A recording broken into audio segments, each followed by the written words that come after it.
Hey, how you doing? Today we're going to go back to the roots of this channel and talk about bare-knuckle boxing. But not just any old bare-knuckle boxing, proper old school, classical pugilism from before the introduction of the Marquis of Queensberry's rules.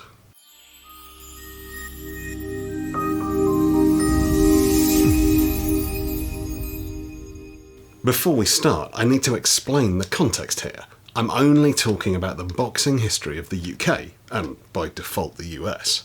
I'm not talking about the examples of boxing from Thebes dating back to 1350 BC. I'm not covering the Olympic boxing of 688 BC, and I'm not even going to mention the relatively modern Roman boxing described by Virgil in the 1st century BC.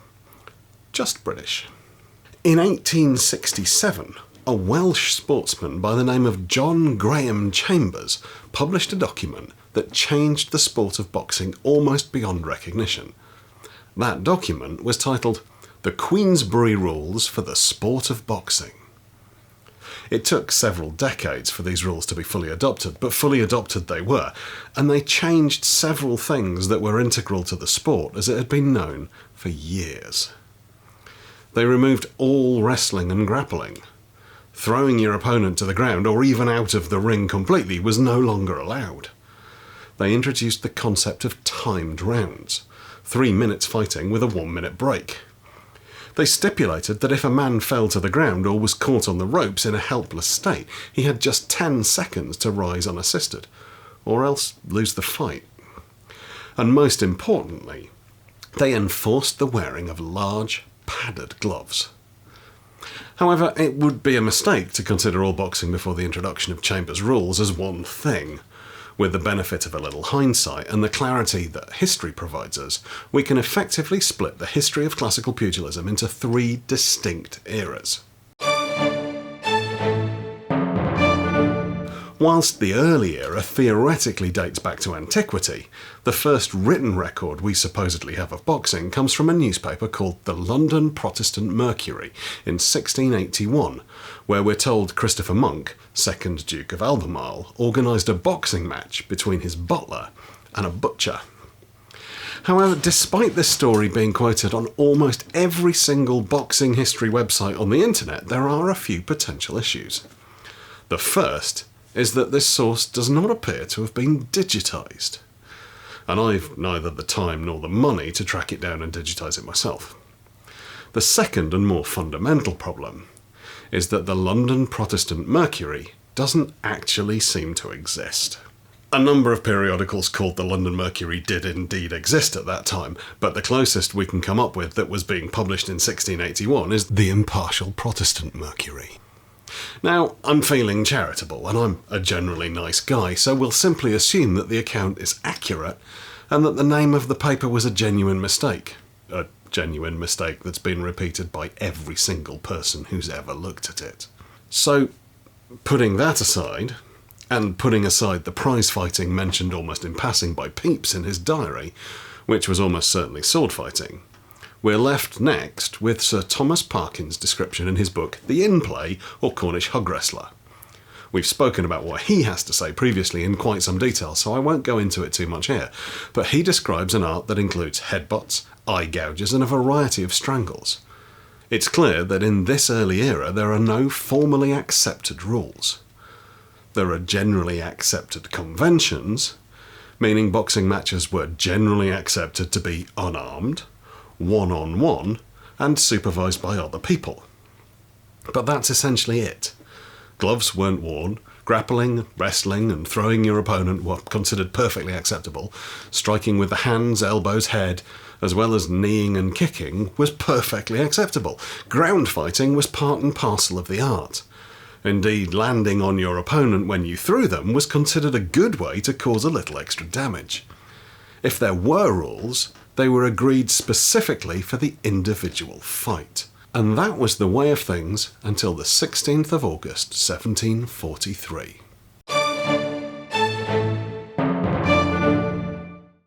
The commonly accepted story is that Jack Broughton, champion of all England, killed a man in the ring, George Stephenson.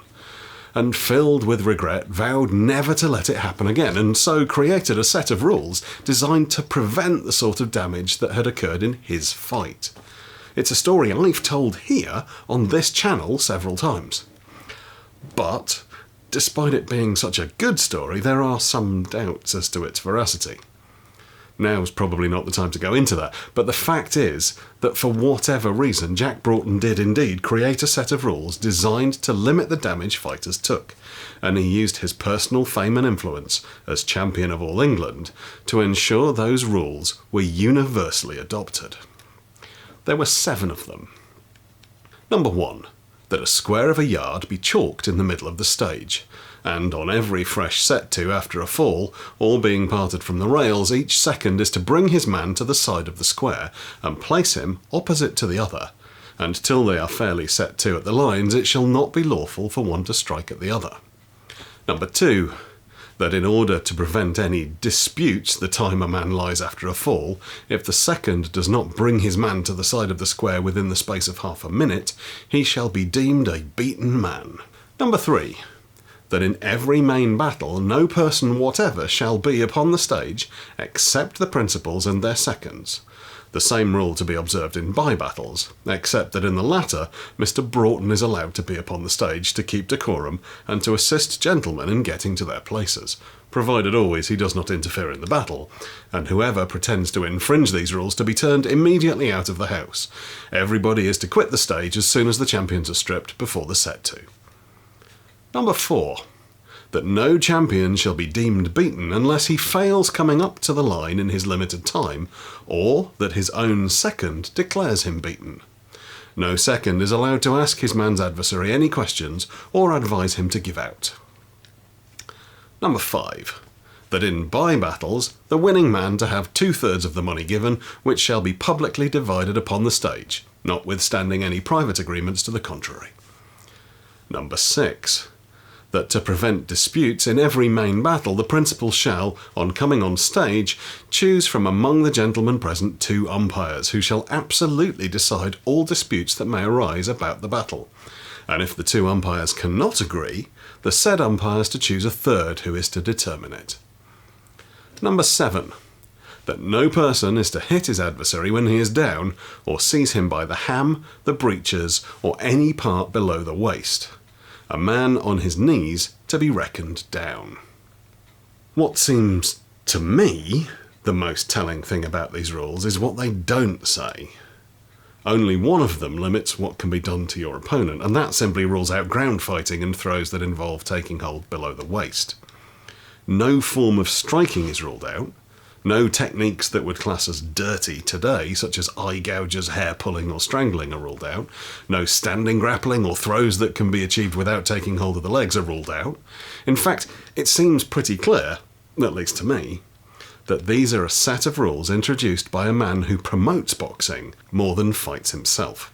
A man who wants to be able to prevent arguments about who has won and how they did so. Even the removal of ground fighting was likely done because the fights were carried out on a raised stage and therefore would be difficult for the audience to see, even if they did understand the nuances of grappling, something that's sadly lacking even today. But whatever his reasoning, the removal of ground fighting did significantly change the nature of the sport, and for the first time in history, boxing started, if only a little, to resemble the art we know today. One more thing that Broughton did that isn't mentioned in his rules was he introduced mufflers, large padded gloves for people to wear on their hands while they sparred. There's no doubt at all that this was a deliberate move to cater to the rich members of the gentry who wanted to take part in boxing, but didn't want to risk damaging their hands or suffer the inevitable facial cuts and bruises that were part and parcel of pugilism. Gloves, however, were strictly forbidden for championship fights. This is all confirmed by Captain John Godfrey, who in his book published in 1747 goes into quite some detail about boxing and the famous boxers of the day. He describes an art predominantly focusing on striking, but that also includes some throws and some locks. Over time, more and more conventions were added in, such as no deliberately ending a round by dropping to a knee, a favourite tactic of some of the early champions. But Broughton's rules formed the backbone of boxing competition for almost 100 years.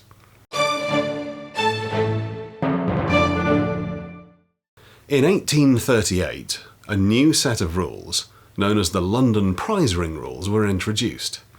These rules took a number of the conventions that had been accepted alongside Broughton's rules and encoded them in a formal way. Kicking, headbutting, eye gouging and striking below the waist were all made illegal, and a few more seconds were added to the time allowed for a man to come back up to scratch. Over the next 15 years, more and more rules were added in detailing what the seconds were allowed to do, how the fighters must dress, and even how the crowd must behave. Throws were still allowed, but falling on your opponent was not. By 1853, with the exception of gloves and the fact that the rounds were not timed, the sport of boxing very closely resembled the modern art.